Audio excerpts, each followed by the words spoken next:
And we ended the trip with this one-day ice climb in Alberta. But the problem with the hammer is when you set it in the ice, there's no way to let go and relax and rest.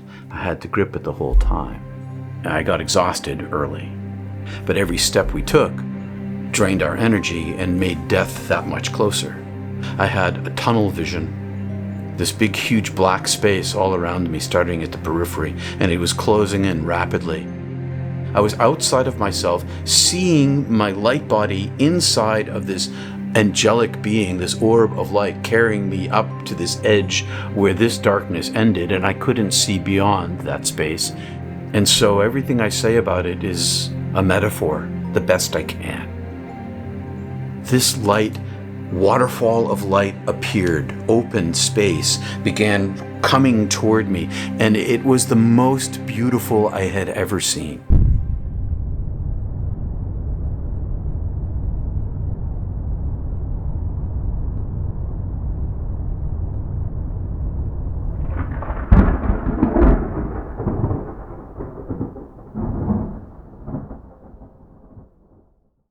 It was white, pure white light in a flow. Simultaneously, it was also a billion different colors.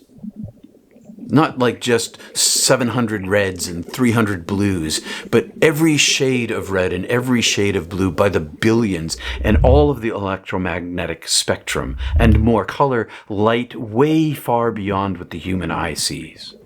And simultaneously, it was all these colors, little flecks, all these portions, all these separations, all these subsets of the white light, but it was also always the white light.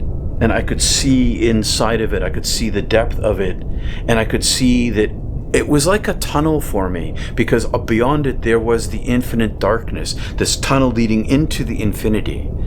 And I wanted this more than I'd wanted anything ever. It was the most beautiful, the most attractive, the most seductive, the most desirous. And so I rushed toward it as it rushed toward me, and I wanted to feel it.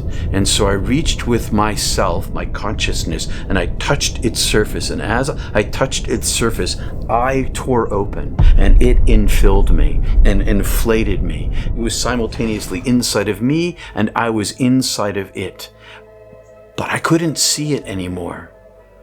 I was infilled by it, and it spoke to me. And it spoke to me with no language, and it spoke to me inside myself, and it spoke to me outside myself. And I tell the story in a chronological sequence, but I'm in timelessness. So I tell it in a way that makes logical sense, as much logic as I can put into it. As it infilled inside of me, I could see it looking at me. It was like an eye peering into my human life and seeing every portion of my life. There was no part of me that was hidden at all. Everything that I'd hidden in my life, every little secret I'd kept to myself, every little dark compartment was illuminated. All of the things I had done. There was no part of me that was invisible to this blindingly beautiful, terrible eye seeing all of my life. As I saw myself, my human life, I experienced all of the pain that I had given away in my life. From the interior perspective of each individual I had hurt. I was in them in a chronology starting from my childhood or my birth, inside of every person I hurt as they experienced the pain that I intended to give them. I felt their emotional state, their psychological, I heard their thoughts, I felt their pain.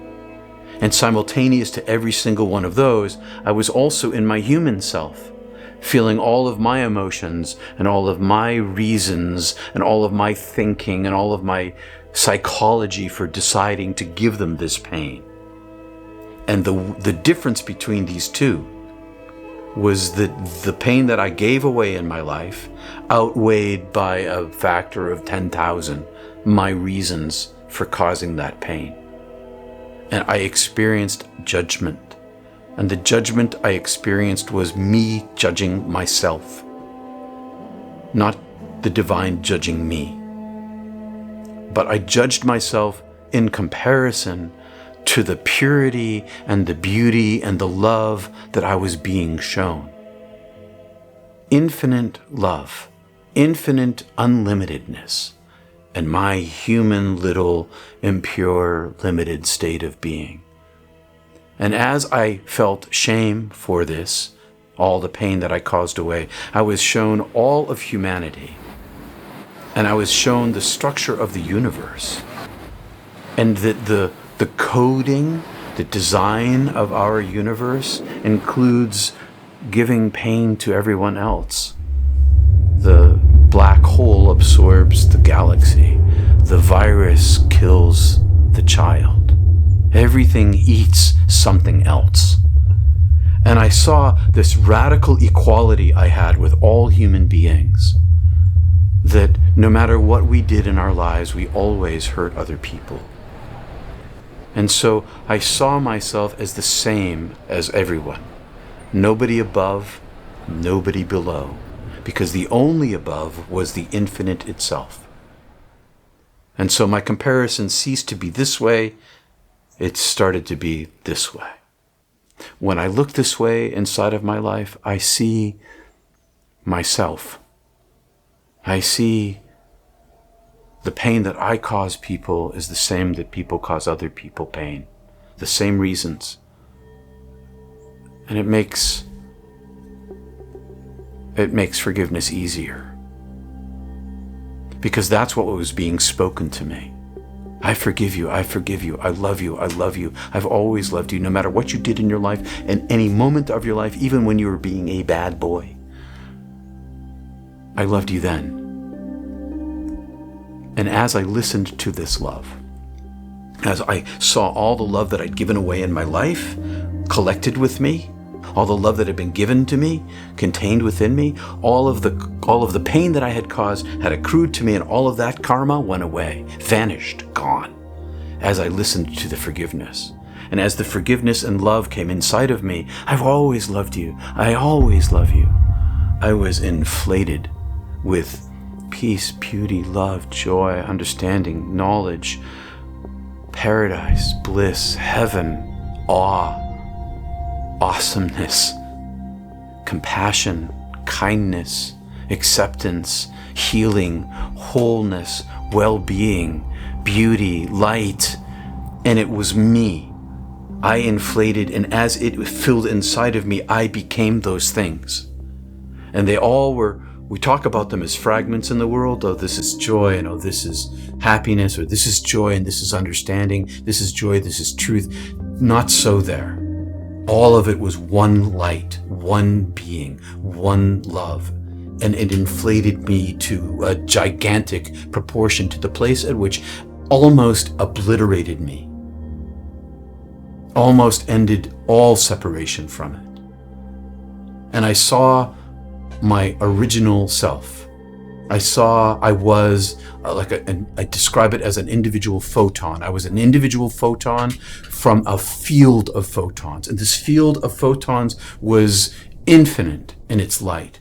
And all of these individual particles, all of these individual photons was the mass of the divine mind, of which I was a portion, but separate from. I was outside of. I was superpositioned with it. I was still of it, but I was outside of it in my living, limited form. But I was not even the consciousness I had when I arrived. I was much more in a state of unitive communion, where I was the divine self. One more drop of this energy into me, and I would have folded back into infinity. And then I was shown my next level down soul self, the elongated tail of my soul's existence over eons and eons and eons. And I saw inside of this lives that I had lived and was living, because I was in timelessness. All of this is in the now. And I'm always being breathed into being. I'm always being called into being. I have a name. My soul, this little portion of me, this little photon of me has a name that is unspeakable by my tongue. But I'm always being called into being. So even this elongated tale of my existence as the higher self, that is also being called into being in the now. And inside of this higher self, I saw all of these lives I had lived. And I was allowed to see into 2 of these lives. I saw my self inside of a human being walking on a road, ancient times, dusty road, lots of people, like a highway for foot traffic, and trees and some village and people I was traveling with and talking to. And I don't know where I was or who I was, but I saw palm trees. And then I was taken out of that life and I was put into another life. And I was like a lizard or on another planet. I had different eyes seeing a different world with it, and without the level of human cognition. And I was pulled out of that. And then I was shrunk back down to a size that was able to remember my most previous life as Peter. And I said to the divine, "Am I dead?" And the voice said, "Yes, you're dead." And I said, "Well, I can't be dead now." And the voice said, "Why not? It's time for you to come home. Come home to me. I love you. It's your time to be here." And I said, "Because my parents, they lost a kid, my sister, and it broke them. And losing me would break them." And the voice said, "Come with me," and swept me across this vast heaven, this void, to the edge where it became our universe. And I was inside of this heaven, but a portion of me was pushed out into our universe, and I could see our universe. I was on the edge of it, and it was 1,000,000,000,000 galaxies and vast spaces between them, and my attention was turned back to the beginning of our universe. And this beginning of our universe was this unfolding, there was this infinite darkness from which unfolded light, through which matter was created and wove itself inside of every aspect, every galaxy inside, even the space between them was woven with this light. And this infinite darkness that I couldn't see inside of was unveiling itself as light, creating the universe itself into matter, which was a form of darkness. And out of this infinite darkness, the divine self was just unfolding universe after universe after universe after universe, like thousands of them and thousands of them, and we had our universe. And it was reverberating with this light. And this light was reverberating with the origin of the divine being, speaking love through all of it, our universe and every universe it's creating. And it says to me inside myself and surrounds me, "I love you. I have loved you with this proportion of love that is the size of universes. This is how much love I have for you and have always had for you and have for every aspect of every universe I create. I am the love inside of everything there is." And it showed me all of humanity on earth all at once, like looking at a hologram. And inside of each human being, I could see the divine light itself, a fleck of gold inside the very core of every human being, radiating outward. And I saw this in live time. I was looking at earth as it was, as I was on the mountainside at that time. I could see the darkness covering most of the earth, and then the light covering the other half of the earth, and every individual human being. I could see 7 billion people all at once. And everybody had the light inside of them. And it was speaking to me, "I love you, I love you, I have always loved you, you are my beloved," it's saying to me. "I have loved you with the love the size of the cosmos, and I have loved every single person in the same way." And I felt to be the most important human being who had ever lived. But I saw that that was true of everybody. and that this light inside of every single human being is eternal light. And the love was saying to me, none of me is ever lost. No part of me is ever lost. Come home to me. All is well. All has been well. All will be well, because I am all there is. So you can come home to me. And as I looked, I saw a ship on the sea, and I could see that it was the Atlantic. And I zoomed down to this ship, into this ship, to an officer in his bedroom, his cabin, and I could see the divine light inside him up close, radiant inside this man's heart, dressed in his gray or blue, and I went with him as he walked through the ship up to the main deck, and I saw the light inside the other people, and I was taken back out again. I saw the light up close, and nobody could see it in anybody else. Nobody in this ship saw it in the other person. The whole world was covered with this dense foam like a fog, which made it impossible to see this light inside. But I could see it, and I could see it in every single being. And the voice said to me, I love you, I love you, I love you. Come home, all is well, all has been well, I am all things. And I thought of my parents again, and then I saw their faces that kind of rise up from the earth together, and I saw all of their suffering, all of the suffering they had endured since my sister had left, and all of their suffering before that, from the moment of their birth. And I saw the size of their suffering, and I could see the agony in their faces, and I saw two parallel timelines. I saw the agony in their faces and their lives as they would live them without me, and it was devastating to them. Destruction of them and my whole family. And then I could see a parallel timeline where I go back and their suffering is less, but I could see their deaths and their deaths they went to the same place I was in, and I was in the state of being the most beloved being in all the universe, which I could see was true for everybody. And I could see that at the end of my parents' life, they would be where I was. And in the snap of a finger, they would be there, because timelessness, they will have lived their lives in time, and they'll be with me in paradise. I should say, I knew that my time on earth was the snap of my fingers, the wink of an eye.